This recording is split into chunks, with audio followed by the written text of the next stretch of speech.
ശാന്തമ്മയുടെ പാല് ഓരോ ദിവസം കഴിയുന്തോറും ഇങ്ങനെ ഇളമിച്ച് വരുന്നത് എന്താന്നാ എനിക്ക് മനസ്സിലാവാത്തത്. അതെ, പറവ പറ്റാറായിട്ടുണ്ടാവും, അതുകൊണ്ടാ. സുമതിയെ, നീ ഇങ്ങനെ ചിരിക്കല്ലേ. നീ ചിരിച്ച എന്റെ ആവു തെറ്റിപ്പോ. എത്ര നേരം നിൽക്കുന്നു വർഗീസേ, എന്റെ പാലം നടക്ക്. ആദ്യ സ്ത്രീകള് നിന്റെ ഈ പാൽ അളക്കണമെങ്കിൽ ഉടമസ്ഥ മീനാക്ഷി വരാണ്ട് പറ്റുമോ?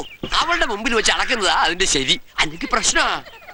എന്തൊക്കെ പറഞ്ഞാലും മീനാക്ഷിയുടെ പാലാ പാല്. അതെന്താണോ മീനാക്ഷിയുടെ പാലിന് ഇത്ര പ്രത്യേകത? കൊഴുപ്പ് ഇത്തിരി കൂടുതലാ. അത് കുറയ്ക്കാനൊന്നും താൻ കൂടെ കൂടില്ല വർഗീസേ. അല്ല, പ്രമേഹം മൂർച്ഛിച്ചാലും പഞ്ചാര കുറയ്ക്കില്ലെന്ന് വെച്ചാൽ മീനാക്ഷിയുടെ സംസാരം എന്ത് രസമല്ലേ.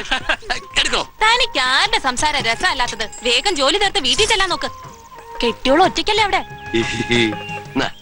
കാശ് താടോ ഗിരീഷേ. ഓക്കെയും പിന്നാക്കും മേടിച്ച് നീ വേഗം വാ, ഞാൻ ചായക്കടയിലുണ്ടാവും. അല്ല, ഈ സദ്ദാമിനെ പിടിച്ചു ബിൻ ലാദനെ പിടിച്ചു എന്നൊക്കെ പറയുന്നത് നേര് തന്നെയാണോ എന്നാ എന്റെ സംശയം. അതെന്താടോ ഇപ്പൊ അങ്ങനെ ഒരു സംശയം? അല്ല, ഇവരെ പോലെ തന്നെ മുഖച്ചായുള്ള 10-15 ആൾക്കാർ വേറെയും ഉണ്ടെന്നാണല്ലോ പറഞ്ഞു കേൾക്കുന്നത്.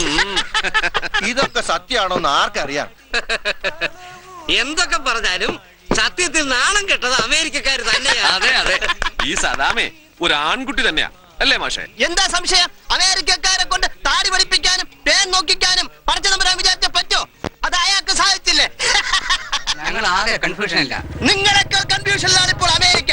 ഒരാളെ പോലെ 7 പേരുണ്ടെന്ന് പറഞ്ഞത് ശരിയാണോ മാഷേ? ഒക്കെ ദൈവത്തിന്റെ ഓരോ ലീലാവിലാസങ്ങളല്ലേ. നമ്മുടെയൊക്കെ മുത്തച്ഛന്മാരും മുതുമുത്തച്ഛന്മാരും ഏത് ഗോത്രവർഗത്തിൽപ്പെട്ടവരാണെന്ന് ആർക്കറിയാം? എന്താ മാഷേ, നാട്ടുകാർക്ക് വിജ്ഞാനം പകരുവാണോ രാവിലെ തന്നെ? അതേ ജംഗൽ ചില നാട്ടുകാര്യങ്ങളൊക്കെ. നാട്ടുകാര്യങ്ങൾക്കിടയ്ക്ക് മാഷ് നമ്മുടെ കാര്യങ്ങൾ മറന്നു. കുട്ടിയല്ല, മീനാക്ഷി. കഴിഞ്ഞ മാസത്തെ പറ്റി തീർക്കുന്ന മാഷ് എങ്ങോട്ട് മുങ്ങിയത്? ജംഗൽ ചില സാമ്പത്തിക പരാധീനത. ഇത് 5 സ്റ്റാർ ഹോട്ടലൊന്നും അല്ല, അറിയാലോ. ഇവിടുന്ന് കിട്ടുന്ന നക്കാപ്പിച്ച കൊണ്ടുവേണം പലചരക്ക് കടയിലെ പറ്റ് തീർക്കാനും പറ്റും. അറിയോ മാഷക്ക്? മീനാക്ഷി പറഞ്ഞത് വാസ്തവം. അച്ഛൻ ഇതിൽ ഇടപെടണ്ട മാഷേ. ഇന്ന് ഉച്ചയ്ക്ക് മുമ്പ് പറ്റ് തീർത്തിരിക്കണം. എന്താ?